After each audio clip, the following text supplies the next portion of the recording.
Hi guys, welcome to Yvette Smiley's YouTube channel. Today I will be telling you about the Victorian lesbian romance that ended in murder. Please remember to subscribe and like. Alice Jessie Mitchell was an American woman who gained notoriety for the murder of her lover, Freda Ward.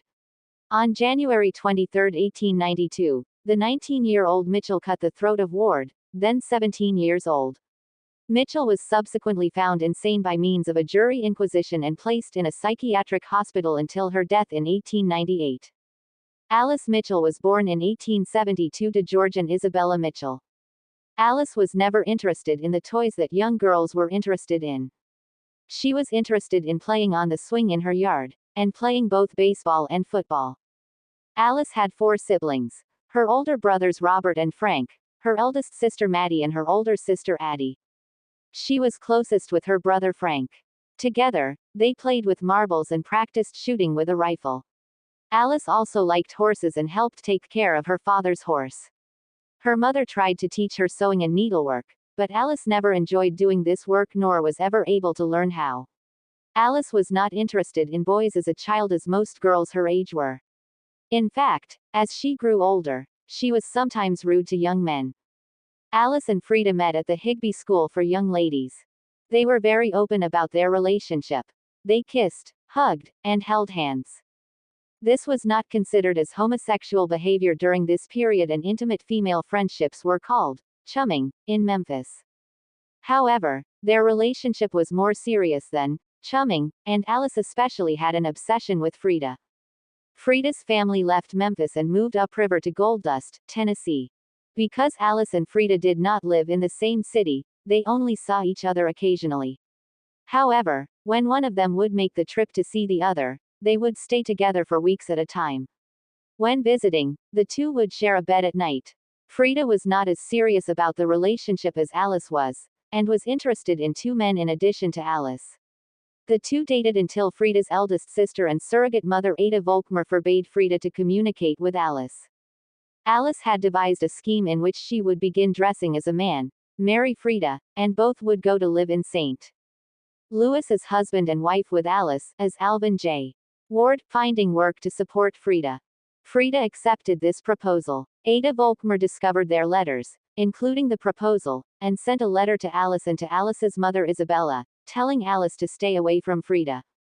Because their relationship was exposed and they were not allowed to see each other, Alice fell into a deep depression. She was rarely with her family, would stay awake at night, and ate very little. Alice would spend her time remembering her relationship with Freda. She would observe her photograph of Freda and reread letters. Alice often signed receipts with the name, Freda Ward, and claimed that she did not realize what she was doing. Freda Ward was with her older sister Jo Ward and her friend Christina Purnell in Memphis when Alice slashed Freda with George Mitchell's razor. Freda, Jo, and Christina were heading towards the river to board the steamboat Oralee to head to Gold Dust. After following them in a wagon, driven by her friend Lily Johnson, Alice saw Freda and walked over to her on thawing ice. Alice took the razor she had purchased to assist in her growing a mustache for her planned elopement with Freda from her pocket and slashed Freda across her face. Jo tried to protect Freda by attacking Alice with an umbrella, but the attack was not successful. Angered by the umbrella, Alice sliced Jo's collarbone. Freda, bleeding and disoriented, was finally killed by Alice with a deep slice across her throat. After killing Freda, Alice went back to the wagon and told Lily Johnson what she had done and expressed a desire to kill herself. Lily said she should go home to her mother and confess instead, which they did. Later, both she and Alice were arrested. Lily was suspected of knowing Alice's plans ahead of time but did nothing to prevent it. Lily was released on bond but Alice had to remain in jail. Alice was tried that summer and declared, presently insane, meaning that she was insane before the murder. According to her own testimony, Alice killed Freda because if they could not get married, then there was no reason for either of them to live, and no one should marry Freda if she could not. All charges were dropped against Lily Johnson and Alice was ordered to Western State Hospital for the Insane located at Bolivar, Tennessee. She died there in 1898.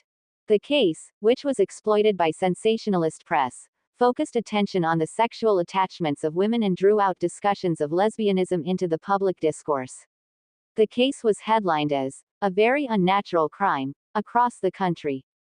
The case influenced the popular literature of the era, which began to depict lesbians as murderous and masculine. Thank you for your time. Please remember to like and subscribe.